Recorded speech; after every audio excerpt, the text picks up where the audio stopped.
Hi, welcome back to Focal Point TFR Talk. We're going to go to the phones here in just a moment, 888-589-8840. Gates also talks about the fact that he feels he was betrayed. He uses the term breaches of faith, but that's just a word for betrayal. And he feels that President Obama betrayed him, a breach of faith on repealing the ban on homosexuality in the military. He knew that President Obama was going this direction, but President Obama gave the Pentagon and Secretary Gates 1 day's worth of notice. And then he sprung it on the nation the very next day. They had no time to prepare for that. That was a breach, he said, because President Obama gave him no sense that he was getting ready to spring this on the military. And then he also accused President Obama of breaches of faith when it came to the military budget. He said we would agree to a number, and then he would sandbag me when it came to Congress.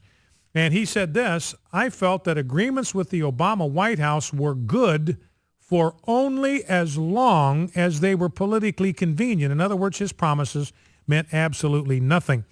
Now, I just want to read a couple of other excerpts to give you a sense of what it was like in the Obama administration, because Obama himself, he says, was suspicious of the motives of these military guys. But he also had people around him that were even worse. Thomas Donnellan, who was the Deputy National Security Advisor, according to Gates, regularly engaged in, quote, aggressive, suspicious, and sometimes condescending and insulting questioning of our military leaders. So President Obama surrounded himself with people that hated the military and hated what it stood for.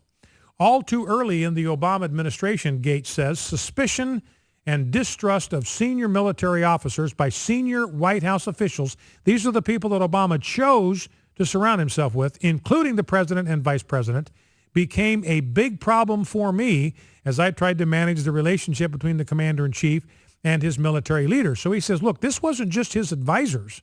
This suspicion and distrust of senior military officers included the commander-in-chief and the vice president. So this profound dislike, this visceral distaste for the United States military. We have a commander-in-chief that doesn't even like his own military, that despises his own military. It's no wonder he's willing to send them out to foreign fields to bleed and die. He doesn't seem to care about them, doesn't seem to value their service, doesn't even seem to respect the services they provide to the country. And here's, I got to correct myself on this one thing. Here's a paragraph. Hillary told the president that her opposition to the 2007 surge, they opposed it, didn't support it. That's my bad, correcting the record here. Hillary told the president that her opposition to the 2007 surge in Iraq had been political because she was facing him in the Iowa primary. The president conceded vaguely that opposition to the Iraq surge had been political as well.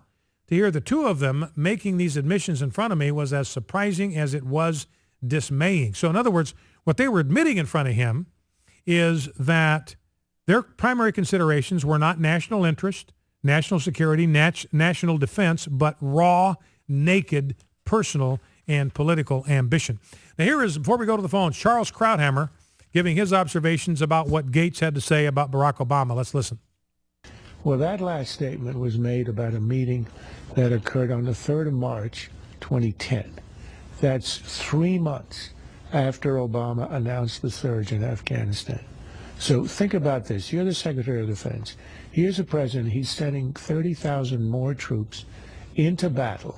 And 3 months later, Secretary of Defense realizes that Obama doesn't believe in the surge or believe in the war or believe in his own actions.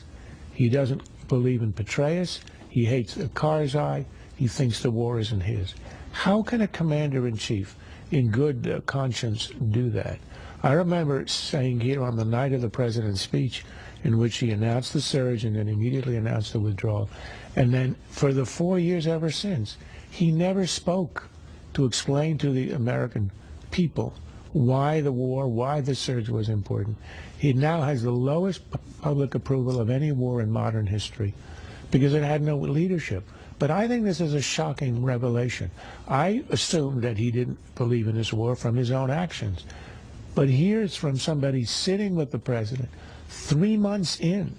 And I do think this is an indictment of the president that rises above everything else he's done in his presidency. So I want to get your reactions to that, 888-589-8840. And another issue in this is Robert Gates. I don't want to let Robert Gates off the hook here.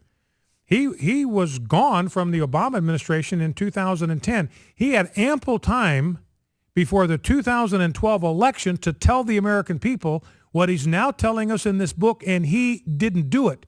Now, ladies and gentlemen, to me, that constitutes a breach of faith on the part of Robert Gates' part. If he had this inside information, this understanding of who this president was that was running for re-election, he owed it to the American people to let us know, and he did not do it. He waited until he could make a boatload of money off of his memoirs. Well, let's go to the phones. Let's go to Bill in North Central Arkansas. Bill, welcome to Focal Point with Brian Fisher. What's on your mind?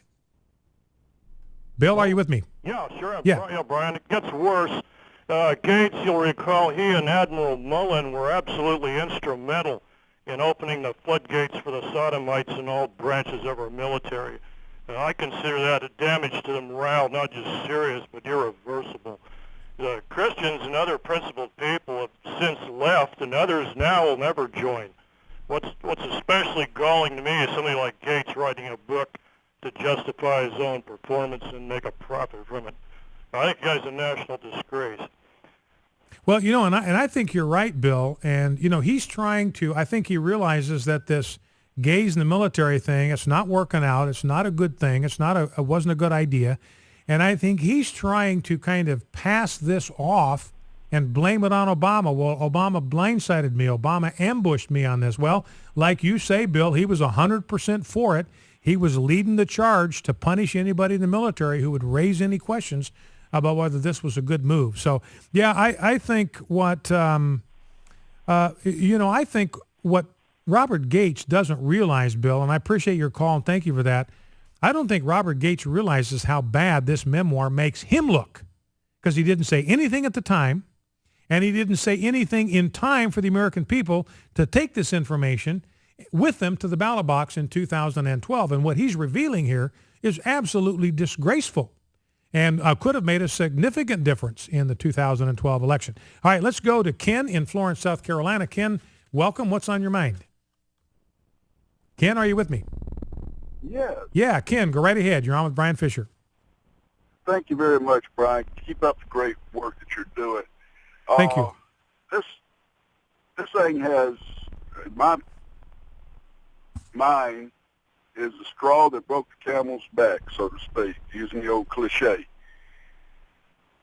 We've already lost one ambassador and a bunch of good men a year ago. And with Gates coming out with this, and I agree with you, it's several years too late on it. But the point is, we've got more insight as to what's going on behind closed doors. And to me, and Lord help me, I'm sorry to say this, but I think the man should be impeached. Well, Thank you very much, sir. Okay, thank you, Ken. I appreciate that. And, I'm not sure that Ken isn't right about this, that this all by itself may be an impeachable offense. And by the way, speaking of Benghazi, we now know that somebody who was a Washington Post revealing this, somebody who was behind bars in Gitmo and was released, was a part of that attack, a former Guantanamo detainee implicated in Benghazi attack. This from the Washington Post. So this isn't Alec Jones and InfoWars or WND. This is the Washington Post. And ladies and gentlemen, this one is on Bush. This one is on Bush because Bush released this guy back in 2007. They released him to Libya.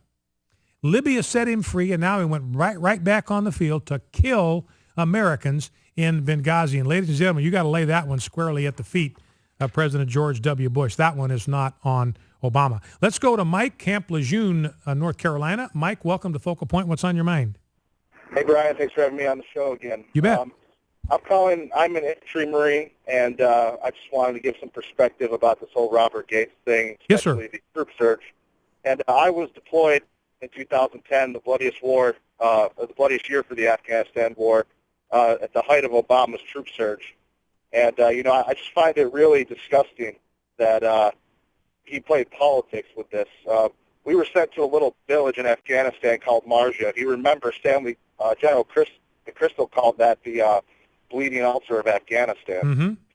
And, we were sent in there, and we had to fight tooth and nail in 2010 to secure that place. And so when I hear that, I think it was Petraeus, was it, that asked for $80,000 for the troop surge? Mm-hmm. And, Barack Obama gives 30,000 troops because he doesn't really have a lot of faith in the whole war. I want your listeners to know that affected us. Mm. The men and women that served on the ground there. Every day, we were attacked from every direction. And one of the basic strategies of warfare to win a war is to outnumber your opponents. Mm. The more troops you have against theirs, the more likely you are to win, the less casualties you're going to take. Yeah. And my unit suffered 17 KIA'd, hundreds wounded, amputees, gunshot wounds. Another unit that served concurrently with us there, I believe they lost 35 Marines killed and countless wounded. And the media hasn't really done a lot to talk about Obama's troop surge, especially back in 2010 when it was going on, and just how bloody it was. Mm-hmm. Yeah. And so, I'm not surprised. I think it's kind of funny to see how the media is saying that, Gates' comments are taking D.C. by storm. It's not surprising to hear it just based on Obama's actions and the things he said since he's been in office. Yeah. Well, and I appreciate your call, Mike. Thank you for that. And I just commend you for your service. I want to tell you how much it means to me and everybody in our listening audience that you are willing to present yourself for the ultimate risk on behalf of the United States and our national security and our liberty. So I praise God for you and pray that God will continue to protect you. So thank you for that, Mike. And you know what Mike is saying? Look, there isn't anything surprising in this, is there? It just confirms everything that you and I have wondered about and speculated about and made educated guesses about from day one. All of the worst suspicions we've had have been confirmed by Robert Gates. Back after the news, Focal Point AFR Talk. Stay with us.